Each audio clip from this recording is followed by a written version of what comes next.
जल वायु, इसकी संधि विच्छेद की जाए तो जल प्लस वायु, पानी और हवा, ये हर प्राणी के लिए आवश्यक तत्व है। और ये पर्यावरण से मिलता है, ये हमारे कॉस्मॉस से मिलता है, ये सृष्टि से मिलता है, वसुधा से मिलता है, इस जगत से मिलता है, इस संसार से मिलता है, इस कुदरत से मिलता है, इस प्रकृति मां से मिलता है। तो ये तो हमारे दो भाग हुए।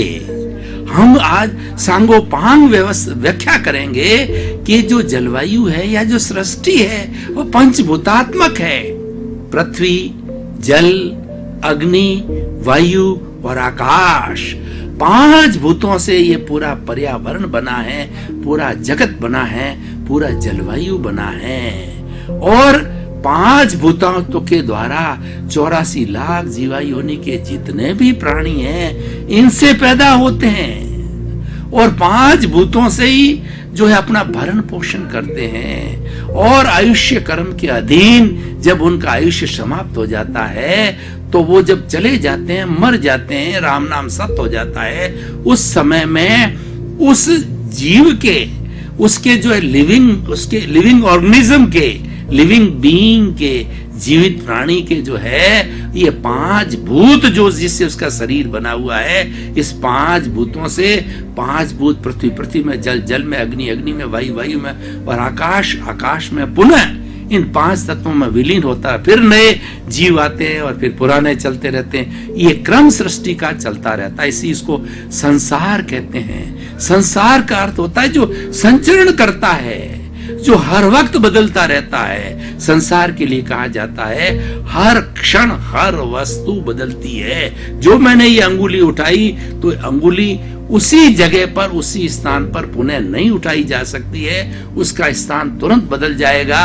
और जो हमारा दीपक है, दीपक की लौ जो जलती है, तो जो लौ एक बार जल गई तो उसके थोड़े से अंतराल के बाद में उसका स्थान बदल जाता है। हर क्षण हर वस्तु बदलती है, उसी का नाम संसार है, उसी का नाम जलवायु। इसीलिए आज का विषय जलवायु परिवर्तन होना, यानी ये सब चीज परिवर्तित होते रहते हैं। और जलवायु में देखिए ऋतुएं आती है। ऋतुएं जो है 6 तरह की होती है, जैसे सर्दी होती है, गर्मी होती है, वर्षा होती है, शिशिर होती है, हेमंत होता है।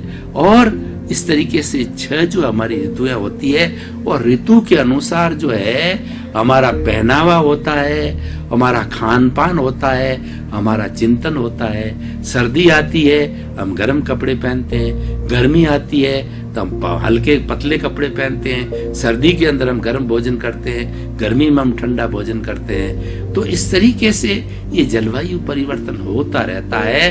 और ये जलवायु केवल मनुष्य के लिए नहीं है, जलवायु प्राणी मात्र के लिए है, 84 लाख जीवा योनि के लिए है। इसीलिए इसको कुदरत कहते हैं, इसको नेचर कहा जाता है, इसको प्रकृति माँ कहा जाता है। और सब हम प्रकृति माँ से पैदा होते हैं। इसीलिए इस जलवायु के प्रति, ये समग्र जो है विश्व के प्रति हमारा बहुत बड़ा दायित्व है। कैसे दायित्व है मैं आपको बताऊं कि हमने जल, वायु, जल और वायु की बात कही तो वायु हमें कहां से मिलती है? वायु का मतलब ऑक्सीजन, प्राण वायु।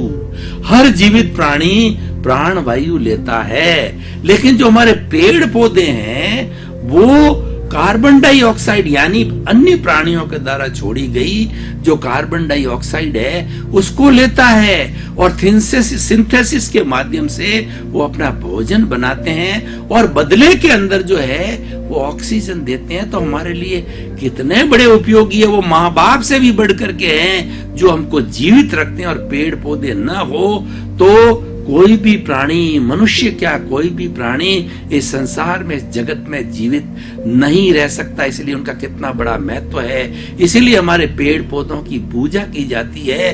पीपल के पेड़ की सबसे ज्यादा पूजा की जाती है और वहां पर भगवान के फोटो रखे जाते हैं। सुबह पानी डाला जाता है और उसकी उपासना की जाती है, क्योंकि पीपल का जो पेड़ है 24 आवर्स ऑक्सीजन देता है। कुछ दूसरे पेड़ पौधे तो रात्रि के अंदर ऑक्सीजन नहीं देते हैं, लेकिन ये 24 आवर्स ऑक्सीजन देता है। तो हमारा कितना हितैषी है, हमारा कितना भला करने वाला है, हमको कितना सुख पहुंचाने वाला है, तो इसके प्रति हमारी कितनी कृतज्ञता है। ये तो मैंने एक उदाहरण दिया, हमारे सृष्टि के प्रति पूर्ण कृतज्ञता क्या, क्योंकि जन्म कौन देता है? जन्म हमें सृष्टि माँ देती है, प्रकृति माँ। पालन पोषण कौन करता है? प्रकृति माँ करती है। और सब कुछ कार्यकलाप हमारी सृष्टि से चलता है। अब देखिए, जलवायु की बात चल पड़ी, मैं इसको ब्रॉड सेंस के अंदर ले रहा हूं, खाली वायु और जल तक सीमित नहीं रख रहा हूं, मैं पूरा कॉस्मोस ले रहा हूं, पूरा विश्व ले रहा हूं, पूरा वर्ल्ड के अंदर ले रहा हूं, ताकि हमारी जो कॉन्शियसनेस है दैट शुड बी यूनिवर्सलाइज्ड। और जो व्यक्ति यूनिवर्सलाइज कॉन्शियसनेस से चलता है, उस व्यक्ति का कोई दुश्मन नहीं हो सकता। उसके लिए पूरा विश्व एक वसुधैव कुटुंबकम हो जाता है। वह व्यक्ति विश्व के किसी कोने में चला जाए, सब उसके मित्र होते हैं, क्योंकि उसमें बुराई के भाव नहीं है। उसके अंदर, जिस व्यक्ति के अंदर बुरा भाव नहीं होता, मित्रता का भाव होता है, तो उस मित्रता के भाव की वजह से सामने वाला उसका मित्र हो जाता है। और हमारे में शत्रुता का भाव होता है, तो वह भाव उसमें भी पैदा हो जाता है, वो हमारा शत्रु हो जाता है। सारे कॉस्मोस में गिव एंड टेक का फॉर्मूला चलता है। आप करके देख लीजिए। आप जो है बुरा चिंतन करना चाहते हैं, तो इस कॉस्मोस के अंदर बुरी एनर्जी, नेगेटिव एनर्जी तैयार है। वो हमारे शास्त्र सार में नेगेटिव एनर्जी आती है और हम नेगेटिव सोचना चालू कर देते हैं। करना नहीं चाहिए, परंतु वो सारी एनर्जी विटालिटी कहलाती है। वो सारी एनर्जी हमको कॉस्मोस से मिलती है। और आपने विधायक भाव रखे, सर्व कल्याण के भाव रखे, सबके सुखी होने के लिए भाव, सर्वे भवन्तु सुखिनः सर्वे भवन्तु निरामया की भावना आपने रखी, तो इस कॉस्मोस के अंदर पॉजिटिव एनर्जी तैयार है। आपके भीतर पॉजिटिव एनर्जी इस सहस्त्र सार में आएगी और पूरे शरीर के अंदर दौड़ जाएगी, और शरीर का रोम रोग विधायक भाव से जुड़ जाएगा, पॉजिटिव थिंकिंग से जुड़ जाएगा। आप तो आनंदमय होंगे। लेकिन हर व्यक्ति का जो सोच होता है, उसका एक ओरा बनता है, उसका एक आभा मंडल बनता है। आभा मंडल के चित्र लिए गए हैं कि व्यक्ति क्या सोचता है। विधायक सोच रहा है कि अविधायक सोच रहा है, नेगेटिव सोच रहा है कि पॉजिटिव सोच रहा है, अच्छा सोच रहा है कि बुरा सोच रहा है। उसके चित्र के द्वारा, कर्लियन फोटोग्राफी के अंदर उसके रंग आते हैं, उस कलर्स के द्वारा वो आपको पूरा प्रिंट दे देते हैं। आप फला फला समय के अंदर इस तरीके का किसी के प्रति बुरा भाव कर रहे थे, और किसी के प्रति गलत सोच रहे थे, या किसी के प्रति अच्छा सोच रहे थे।